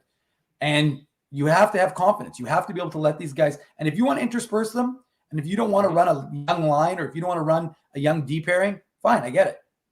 But you have to be able to mix and match them. And again, like I said, that to me, my biggest complaint with the Jets last year was you had Scheifele, Dubois, Stastny, and Lowry. You could have run 4 centers deep. You could have mixed and matched and had a really nice balanced lineup. And instead you didn't. You chose not to do that. Now, sometimes you didn't have that option. Obviously, when guys got injured, you'd move a Stastny up, whatever. But I'm just saying, when you had that opportunity, you didn't. And as a result, that fourth line was like a non-existent fourth line. They didn't do anything. So, oh, wow, he didn't do anything in 4 minutes of ice time. Now, look, it's kind of like Evgeny Svechnikov, right? Evgeny Svechnikov played with Pierre-Luc Dubois and Kyle Connor. He got big minutes. Well, when you get big minutes, you have to be able to do something with them. And so if you're going to, it's kind of like that opportunity though, right? Like, so you get that opportunity. The problem is sometimes guys, okay, it's a game, right? Like the guy's out for he's got an injury. I know it's only going to cost him a couple of games. You're trying not to make mistakes, right? So it becomes that opportunity argument again with like Eric Comrie. Eric Comrie would go up. He knows that, insert goalie Laurent Brossoit is only injured for, 2 weeks. So he knows he's going back down to the Manitoba Moose. So now he's not playing with like the confidence that he knows he's there. He's playing with the fear of not making a mistake and not losing that and not looking bad. And again, you're not necessarily playing the right way. And what did we talk to Eric about last summer was changing that mentality. And look what happened, right? So, and we'll see what happens with him in Buffalo. But I'm just saying that you guys have to be able to seize the opportunity, but you want it to be able to be real. You want it to be like, hey, Jansen Harkins played 10 minutes last night. Did he do something with those 10 minutes? Fine. Maybe not. Play 10 minutes the next night. If you have a resume and he doesn't do anything with it, well then fine. Then you jettison him to the press box. But I'm saying that you can't lament these guys playing 4 minutes and saying, well, he didn't really do anything with 4 minutes. What did he do with 4 minutes? Give the guy opportunity. Maybe he scores goals like he did in the bubble against Calgary. Or maybe he scores some other things. Like, I think Jansen Harkins can be a little bit more effective. I mean, you could put him on that third line with Adam Lowry and Mason Appleton. I think, to be honest with you, he's a cerebral player. He's a responsible player. I don't dislike that line. I think that line could actually contribute offensively and be responsible defensively. So I think the guy can produce. I think he can be an impactful player. Do I think he's going to lead the NHL in scoring? No, I don't. But I think he is someone that can have an impact if given that opportunity. 2-year contract for Jansen Harkins, so he'll be around these parts for a little while longer at the very least. Same 2-year contract for Jeff Malott, a guy who, of course, sort of was a goal scorer, leading goal scorer for the Manitoba Moose. A guy, again, sort of a hardworking guy. Is he going to crack the NHL level? Well, I mean, I think that would be sort of hard pressed to do that, but he got into that one game for the Jets last year. But this is another guy who's just adding depth to the forward group, both at the primarily, I'd say, at the AHL level, but you never know when the NHL opportunity is going to come about. But he can score certainly at the AHL level, Dave M. Well, it's funny because, again, he's another guy who like, oh, great, he signed, the organization saved. I'm like, hey, he scores from the inner slot. And where do the Jets not get a lot of goals? Getting guys into that inner slot. And so that's one thing Jeff does. And, look, very hard worker. He is undrafted. Undrafted players tend to play with a little bit of a chip on their shoulder. We haven't talked about Christian Reichel, of course, because, of course, he was injured. But, maybe the Jets see him as a player who is going to be on that third line with Mason Appleton and Adam Lowry. We're not the coaches. We don't make the decisions as to the lineup. But I'm just saying sometimes we tend to forget about Christian Reichel simply because he was injured. But of course he has that contract with the Jets, so there is that likelihood that they have a vision for him within that framework, within that structure. But ultimately, like I said, I like Jeff Malott. I think Jeff, big boy, can score certainly at the AHL level. And 37 goals in the last 2 years at the AHL level. Nothing to sneeze at. No, of course not. And works hard, extraordinarily close with Morgan Barron, of course, because those guys were teammates in college. So there's some connectivity there.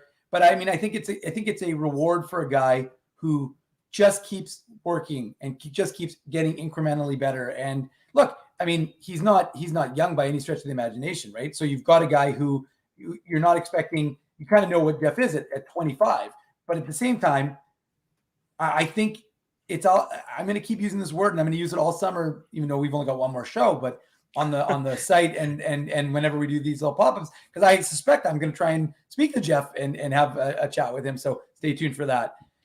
But it's all about opportunity, Drew. And so Mason Appleton, guys, let's talk about Mason Appleton. Mason Appleton came out of the University of Michigan State University. He started on the fourth line with the Manitoba Moose. He worked his way up to being remember, he's a 6th round pick in 2015. Worked his way up to being a first-line player, right? Him and Sami Niku, dynamic on that team.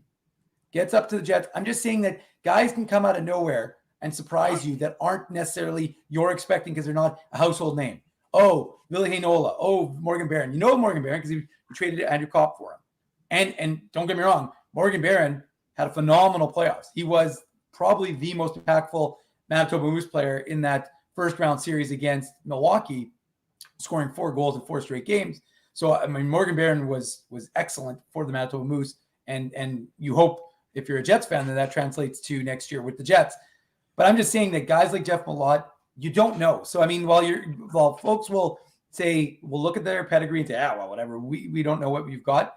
There's a lot of guys who, again, like I said, I'm not expecting him to be a 30-30 guy at the NHL level. But I'm just saying, if you need him and he can provide, maybe that's something Jeff does. And if not, hey, you know what? He's going to be a top scorer for the Manitoba Moose, and that's not a bad thing either. You mentioned Mason Appleton. He's got his arbitration hearing scheduled for August 11th, which is the last possible date for the arbitration hearings. I'd be surprised if it actually came to fruition and they went to arbitration. The Jets have. Yeah, it doesn't seem like it should be contentious. It seems like there should be a pretty easy middle ground to find between the Jets and Mason Appleton. The Jets really have 2 RFAs left. It's Mason Appleton and it's David Gustafsson. Gustafsson, who is, of course, does not have arbitration eligibility. Leon Gavanke as well. Don't forget about Leon there, Drew. Sorry, Leon. He'll come all the way from the Deutschland to beat you up to. I was going to say, yes, all of our friends in Germany who are tuning in, my apologies. But so you're down to really 3 RFAs left. Appleton, the only one that's arbitration eligible. I wouldn't expect either of the 3 to be contentious, but then that leaves, where, it doesn't seem like the Jets are going to be dipping into the free agency pool to round out that forward group. Saku Maalainen or Mainalainen, notwithstanding him getting signed to that 2-way deal after he played in Finland for the last number of years. But, you see a guy like Nito Niederreiter sign in Nashville for that 2 years. And he would have looked good with the Jets. He would look great with the Jets. It just doesn't seem as though the Jets are going to go that way. So any additional changes that are going to be happening to this roster, by my estimation, seem like it's going to be via trade, or this is basically the roster they're going to go into training camp with at this point in time. And they are with the exception of, some guys who've left, like a Paul Stastny, they are more or less look like they're going to be running it back because, a trade of Blake Wheeler at this point in time would be, I would qualify it as a surprise. There was a lot of smoke, but the fire never came to, never actually, fully started burning. Even though it seemed like it was going to, maybe at the draft. But long story short, here we are sitting on the 23rd of July, and this Jets roster looks like it might be fairly established for training camp. Well, here's a crazy notion, Drew. Yeah. The Jets are called a draft and develop team, right? Maybe the mantra, maybe the saying should be draft, develop, and play. Because it's the and play part that's always been the issue. The and play. We traditionally we've always said, the draft should draft and develop. Yeah. But then once they're done developing them, what are you doing with them? Are you developing them for other teams or are you developing them for yourself? So, like I said, the Moose weren't exactly a bad team in the AHL last year. And had they got better goaltending, would have been a contender to challenge. I mean, they would have been a hell of a series against Chicago. They should have beaten Milwaukee, but it would have been a hell of a good series against Chicago. I'm not suggesting they would have beat them. But the fact is, there's these kids are hungry. And you want them to, again, I'm going to use my new buzzword. It's more fun than running it back. Oh, maybe not as fun. Opportunity. Give these kids opportunity. Like everybody already says, what they are. Rob's comment, which I highlighted, I think is a true one. Have a true four-line team. Really actually use all of your depth. I mean, look, I know Rick Bowness has traditionally changed the way he runs his team. And, if he's chasing lead or if he's protecting lead, it's interesting that, the way he adjusts systems and his play. Yep. But like I said, by the way, I like that. A coach should adapt. Yes. What they're trying to do depending on the game situations. Yeah. Drew, I'm 100% in agreement. I'm just saying you're not running it back with the identical roster. You are going to have guys who are going to necessarily be, I understand you're running it back with majority of the same potentially. And that'll be an interesting one. But again, I think you made the point. I think we're going to highlight it. Then we'll go to break and bring in Brad. But I think ultimately you have a whole new coaching system. These guys all have a clean slate. It's not like these guys come in with preconceived notions. I mean, I know obviously Rick Bowness has been in the Central Division, so he knows what he thinks of the Jets when he faced them last 4 times. But the fact is, it's a clean slate. He doesn't have that sort of bias against player X or player Y or player Z. It's all brand new. So training camp is going to be an opportunity for players to really establish themselves and say, hey, you know what? I didn't get a lot of playing time last year. I'm going to knock the crap out of training camp, and I'm going to force them to not be able to send me down. And if you do that, hey, great, you've earned your spot. And I think that is all folks want to see. Draft, develop, and play.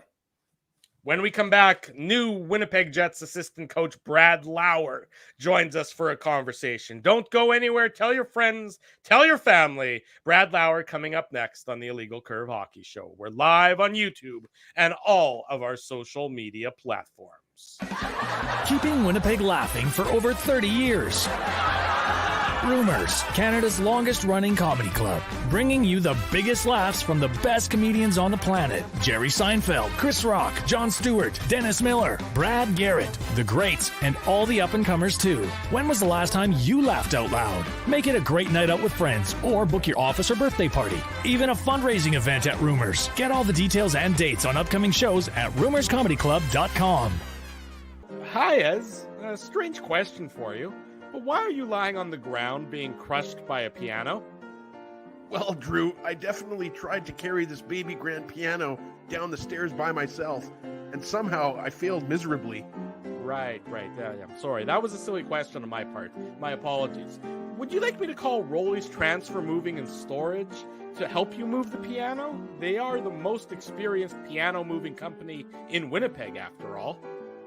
Yes, please call Rolly's and hurry. This piano is very, very heavy. Rolly's Transfer Moving and Storage offers stress-free residential moving services while taking great care of your personal belongings, including your piano. At Rolly's, no job is too big or too small. For more information, visit Rollies.com.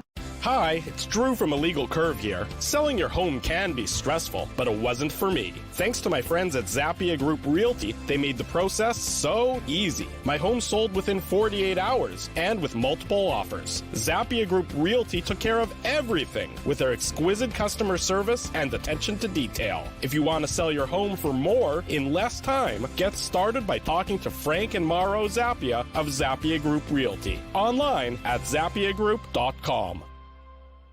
Hey, it's Aaron from Bernstein's Deli. That's right, Ezzy. I'm the guy who makes all your sandwich dreams come true. So when you think Illegal Curve, what comes to you? How about juicy chicken schnitzel, grilled salami, fried onions, melted cheddar cheese, and honey mustard on toasted thick-cut city rye bread? Man, that's like the holy grail of sandwiches. And so it shall be known as the Illegal Curve sandwich. The Illegal Curve sandwich. Try it today at Bernstein's Deli. Find us at Corridon and Lanark or online at bernsteinsdeli.com. Hey, Drew. Ezzy, whoa, what a smile! Yeah, I got my crowns done at Linden Market Dental Center, and they whitened my teeth. I see. They're so bright that every time I smile, they go, We have hockey tonight. Do you have a mouth guard to protect those pearly whites? I sure do. Whoa, they even ting through the mouth guard. Linden Market Dental Center covers all your dental needs from restorative to cosmetic dentistry and will fit you with a sports guard for that active lifestyle. 877 Waverly. See lindenmarketdental.com. So you're a pizza person, you married a wing person, but somehow your kids are salad people. You can't pick your fam, but you can pick your BP meal deal, starting from $18.99 for takeout or delivery at bostonpizza.com.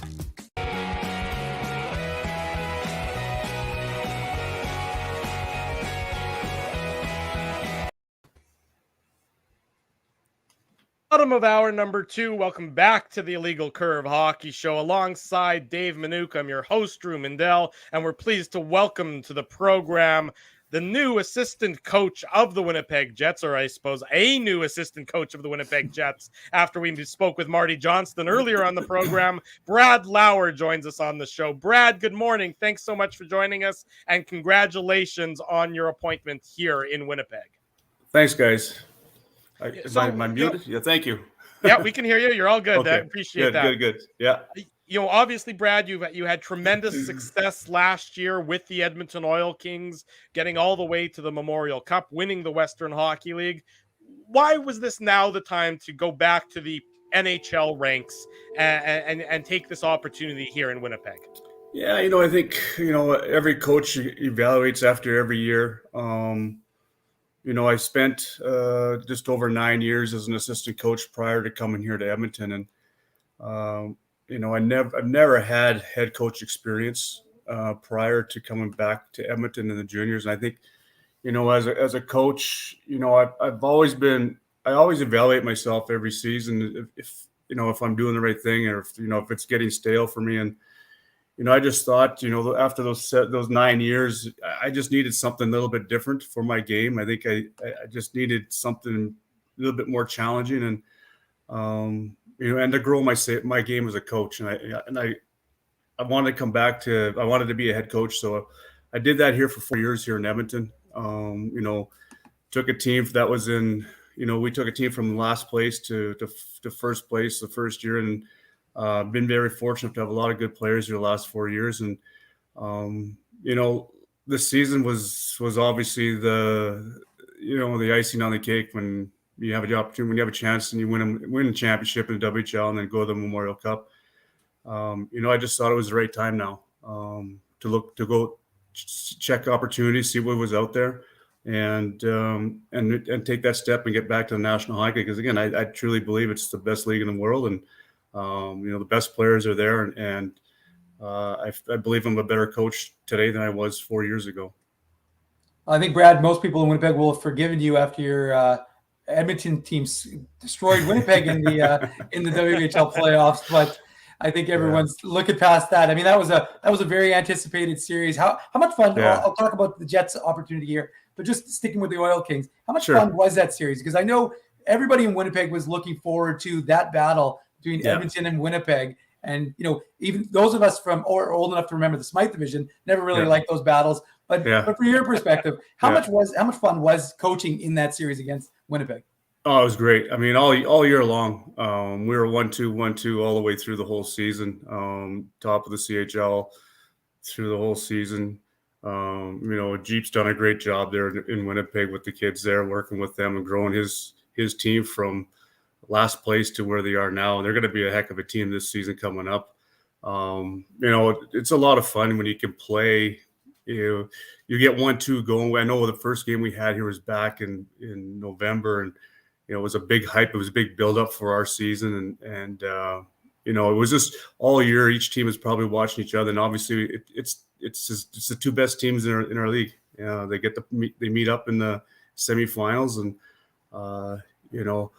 I like the experience that my team had. Obviously, they're quite a bit younger than we were. I think that gave us the edge. We were a little bit heavier, a little bit more physical. They have little bit more skill, a little bit deeper skill, but I think they learned an awful lot this year than Winnipeg Ice did, and I think it was a lot of fun. It was a great series to go into, and obviously, you win that series, you go to the championship round, and it's just to see the kids to go through it. It's just tremendous.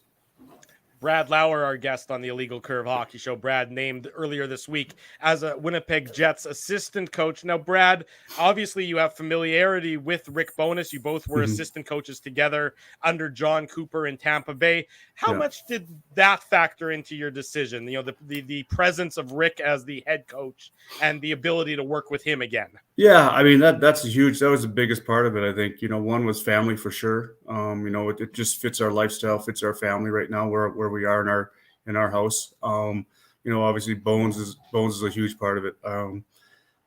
I had Bones coach me when I was with Ottawa way back then for 30 games. I had a cup of coffee there, and it was fun. It was enjoyable. Even though we were losing in Ottawa, it wasn't very good those days.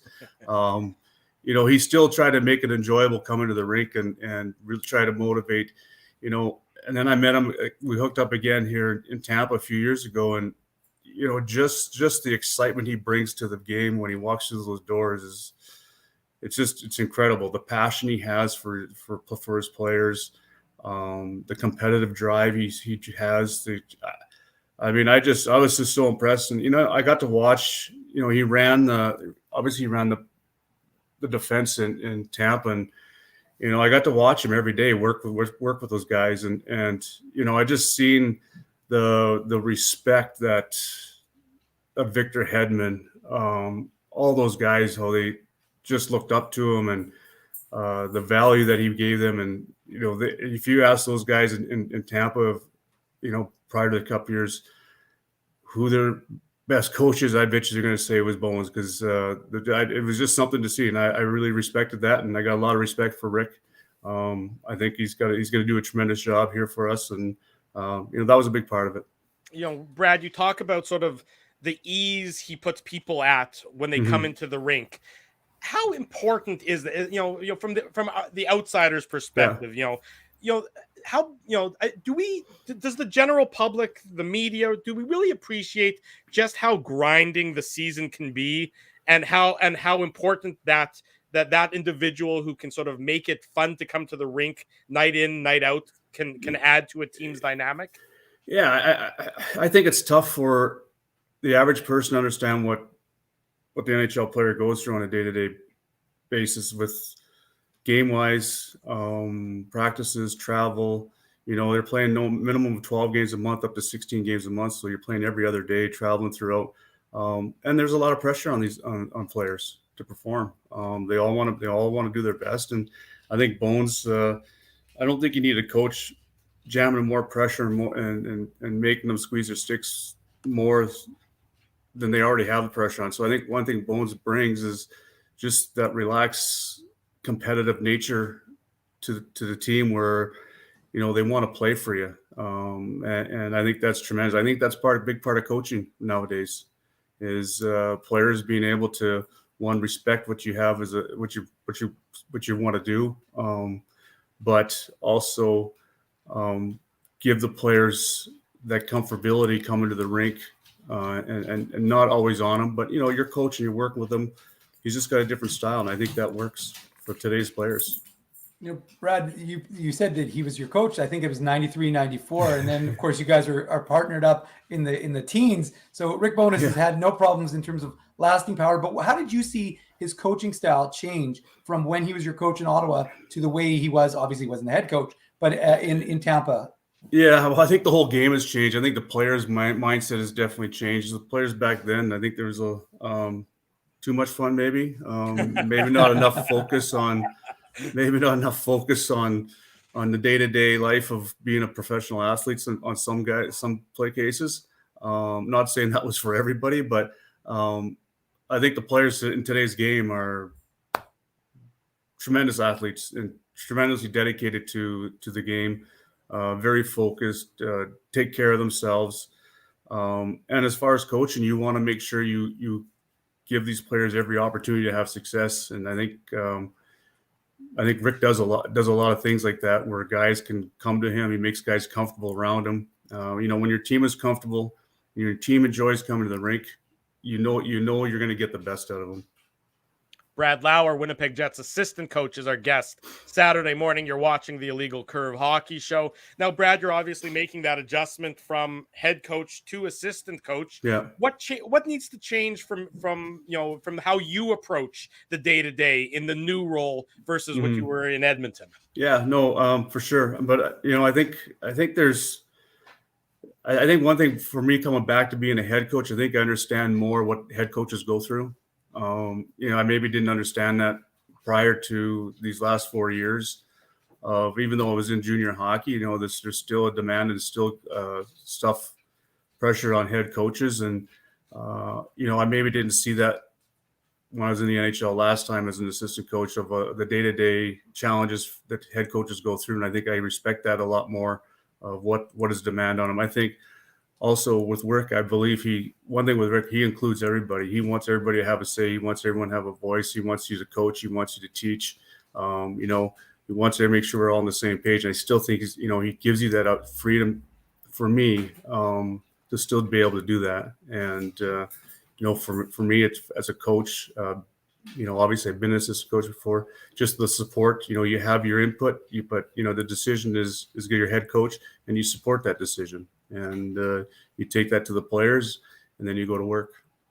Brad, one of the things that, this Jets team had a lot of expectation last year, and they didn't quite meet that. And, it sounds like, and we don't know, and it looks like they're going to run back quite a large number of the guys next year. But of course, it's a whole new coaching staff, essentially, right? Yeah. So from that clean slate, what is the opportunity from your perspective? Like when you saw that when this job was offered to you, what kind of opportunity did you see working with this Jets group? How do you see these guys in terms of being able to obviously you didn't join because you don't want to win a Stanley Cup. That's your goal. So how did you see that from that perspective? Yeah, I've been obviously these last 3 years doesn't matter what league or what level of hockey you played, and it hasn't been fun, to say the least. We've been very fortunate in the Western League.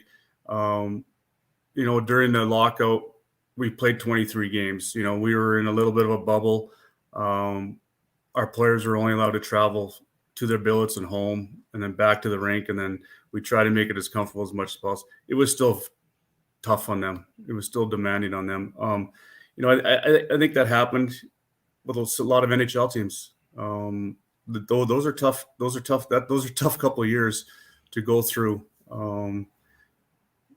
With COVID, and you're locked in a little bit, and it's a little bit different, and things aren't going well. I just don't think some teams perform to their potential. And I was fortunate enough in the bubble here to go to a lot of the games that Edmonton Oilers were playing, and I got to watch Winnipeg play an awful lot. I really liked how a lot of their players on their team, how they play, the type of game they were playing at the time, and I think there's a lot of skill. There's a lot of young, good players on this team. That was very attractive to me when looking at this opportunity, and I still think it's there. I really do, and I truly believe Rick is a guy that can take that and get that back out of these guys that they had, 3-4 years ago. I just think these last 3 years very, very tough for some teams. Maybe it was one on Winnipeg's team, but we're not going to look back at what happened. The group here moving forward it's all about now and moving this team forward. Brad Lauer, Winnipeg Jets assistant coach, our guest here on the Illegal Curve Hockey Show. Do you have much familiarity with some of the players that you're now going to be coaching on the Jets, like personal interaction with them, or just sort of arm's length kind of relationship? Yeah, pretty much arm's length relationship. I mean, obviously, like I said, I got to watch some of the practices when I was here in Edmonton. Actually, I recorded a few of them for our group. If you're not coaching, if you're not stealing drills, you're not coaching. So, that was some of the stuff that we did here in Edmonton, being in the bubble. We were able to watch a lot of teams practice and stuff like that. So, I got to see a lot of these players practice and obviously play while they were in town here. But it's more of an arm's length. And as we get into town here, it'll get closer and closer with a bunch of the guys here. We were talking with Marty Johnston earlier on the program, and he said that you guys have spoken, the assistant coaches, but you haven't all got together. When you get together for that first time, and you try and build that camaraderie because you have familiarity, obviously, with with Rick, and I'm not sure about your familiarity with Scott Arneal. But how does the coaching staff go about and sort of building that brotherhood that to maximize your effectiveness? Well, I think it's personalities too. I think I know Scotty. I know Flares. So we've all met at some time in our career, whether we're coaching or playing. I think there's obviously every coach that's coming and has ideas and philosophies and stuff like that. And I think one thing is, early conversation, we want to have a lot of dialogue right away about systems, about, strategies and stuff like that. I think we'll put everything on the table and see what we can come up with. But that'll be the start of the relationship and building, that coaching chemistry. Brad, you're a guy from Saskatchewan. So what does it mean to you to be, setting up in your NHL roots here in Winnipeg and getting a chance to, like you said, folks in Manitoba really were geared for the last couple of years on this team being a championship team. They still think that there's a potential for that. You've got a goalie like Connor Hellebuck. So from a roots perspective, from your family perspective, what does it mean to just be so close to home and yet still coaching in the NHL? Yeah, no, it's great. I mean, obviously, coming here in Edmonton, it's coming back here. We've never been in. Our family was never here in Canada for almost 11 years prior to coming. I spent 4 years in Anaheim, another 3.5 in Tampa.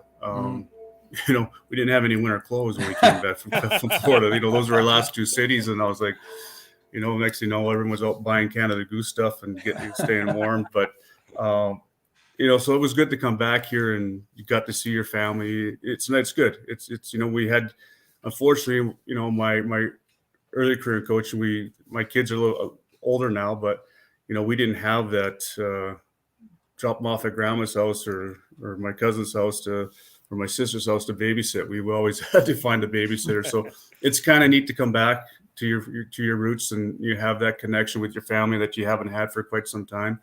I have a feeling tickets will be a bother, will be a pain. You'll have friends and family coming out of the woodwork that missed all those babysitting calls. Lots of text messages. Yeah, by the way, I live in Winnipeg now. By the way, I haven't heard from you in 25 years either. But no, it's all cool. I think it's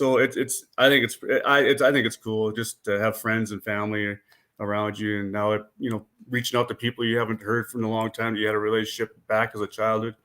I think it's cool. I think it's just for me and our family, we're very excited about it. 44 goals scored in your NHL career, Brad. One of them was in Winnipeg. Do you remember that at all? In Winnipeg or in Long Island? I know I scored on Long Island. Maybe it was against Winnipeg on Long Island. It was a shorthanded goal, I believe one of them was. There you go. Yeah, so I think one was a shorthanded goal. Do you remember most of those 44 goals? Is that just something? I mean, well, that's not a lot of goals. I know, but still, I mean, I had 17 in 1 year, so it was like, But I think I remember. I think it was Long Island, the one that was shorthanded. I created a turnover, and I just took a quick shot and went in off the crossbar and in. But I'm not sure I can't remember if I scored in Winnipeg. It could be. I got it on my second screen. I know. I had my rookie thing in Winnipeg, which I don't like those memories of back then. I was going to say, can you tell any of those stories might it not be able to be shared? And it wasn't a meal, which I wish it was. Yeah. But that's what I remember in Winnipeg, in the old barn. the bad old days, right? Yeah, exactly. I hear you. But no, it's you know what? One thing I do, Winnipeg always had fantastic ice. Like all the players talked about when we came to Winnipeg, the ice was great. It was like, oh man, you feel like you're gliding, you could skate forever. Always had tremendous ice in that old barn there. Well, if we can't make ice here in Winnipeg, then you know something fundamentally has gone wrong with that. Yeah. Brad Lauer is one of the new assistant coaches of the Winnipeg Jets. Brad, congratulations again. Thanks, appreciate guys. Your time. Appreciate you joining us this morning. And only about another, maybe 7, maybe 8 weeks till we're back at it for the start of training camp. No, it's coming quick. Looking forward to it. We want to get settled in there and get going here. I was going to say, when are you planning on making your way into town? Hopefully by mid-August. Trying to find a place to live right now, and then hopefully get something settled up here this week, and then maybe back and forth a couple of times. But I would like to get in there by the mid-August.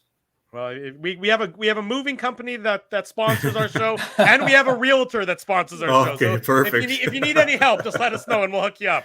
Are they all free? Hey, how can you tell Brad's already a Winnipegger? I got some farmer in me. That's the I grew up on a farm, so the crops are good, but they're not in the bin yet.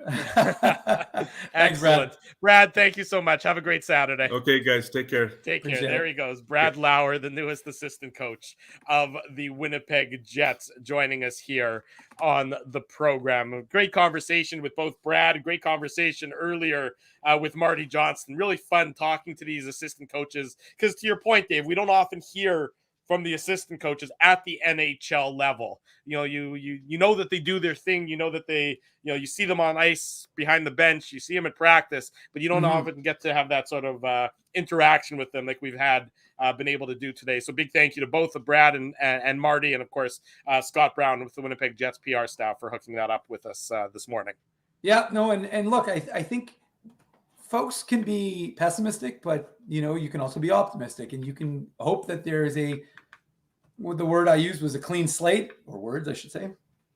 And I think I watched the movie Bad Words last night, so I should know all about that. What's the movie Bad Words? Really? You never saw it? It's a what's his name? Oh God, Jason. What's his name? Siegel? Oh God, no. It's not Jason. Oh God, now it's totally escaping me. It was really a remarkable movie. Jason Bateman. Okay. Jason Bateman. So, anyways, it's about spelling. It's funny, but anyways, the point is, it is a clean slate for 22-23. We don't know, what this team will look like. There's a lot of question marks still ahead for this Winnipeg Jets club, which of course you'll be able to find all the answers to, or the questions at least, on illegalcurve.com. But look, I think there's a reason. I think there's Rick Bowness seems to command a lot of respect, and that is the one thing that if you couldn't get Barry Trotz, Rick Bowness doesn't seem like a bad option. Now, look, some people might, and we'll see. I don't know. But he seemed to be able to get, buy-in from guys in Dallas, the Jamie Benns and the Tyler Sagans, and reducing their ice time. And the young guys. I was going to say reducing their ice time, getting the Jason Robertsons, getting those guys. And Jets fans remember Jason Robertson and his hat trick against Winnipeg. Yeah. So I think, if you're a Jets organization wanting to have some optimism, it's that you have a new coaching staff, a new philosophy, new systems in place, same team maybe. But you know what? Again, if you can have defense that actually plays defense within a structure and a world-class goaltender who's not going to be overworked, he's going to play a lot. Don't get me wrong. He's still going to play 60-something games. But the fact is, you might actually have something in this team. Look, you might not be scoring 7 goals a game. Kyle Connor might not score 50 next year. But if the Jets win the majority of their games, they win 50, 60 games. Are you really going to complain that Kyle Connor isn't a 50-goal scorer? Kyle Connor doesn't care. He's already got his contract. Well, you mentioned Jason Robertson. He got certainly in the 40s last year. You know, so I mean, it's not like he stifles players. Jason Robertson, 41 goals last year. So if it means that the Jets get 41 goals in advance, or Connor gets 41 instead of whatever it ended up with, you know, and it would have been closer to 50 had he not had the injuries and everything. Yeah. No, the COVID, the COVID thing knocked him out, unfortunately. Exactly. You know, if it means 41 and the team's a playoff team, I think people will accept that trade-off. And, you know, how many times last year when we talked to Craig Button, did he say that, you know, better coaching would make all the difference for this Winnipeg Jets team? Now, I'm on record as saying I thought and still do think there should have been some more changes to this Winnipeg Jets team. That running it back isn't how I would have approached it, and that seems to be the way they're going about it. You know, I wouldn't have been the way I would have done it. I would have been a little bit more active, maybe proactive when it comes to a Pierre-Luc Dubois situation, depending on what happens there, whatever it might be. But better coaching and new coaching could very well change the fortunes of this Winnipeg Jets team. But if it doesn't, and you'll know within the first 30 to 40 games, and by then it'll probably be too late. If better coaching, because you're going to get a better quality of coaching from Rick Bowness than you saw last year. If it doesn't change things, well, then you know that it's time for the full-fledged on rebuild. You can't be wavering after that 40 game mark. You sort of know what you're going to have. Just a matter of, you know, the Jets, you know, Bowness is going to put forth his systems. You have some new fresh voices and some fresh eyes behind the bench alongside him.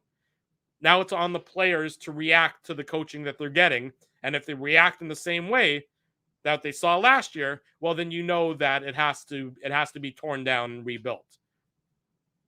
Are they, you know, it's going to continue to be fascinating. And we'll see if the offseason, I see a comment, you know, in the chat that the offseason isn't over yet. And you're right. There still could be more changes happening.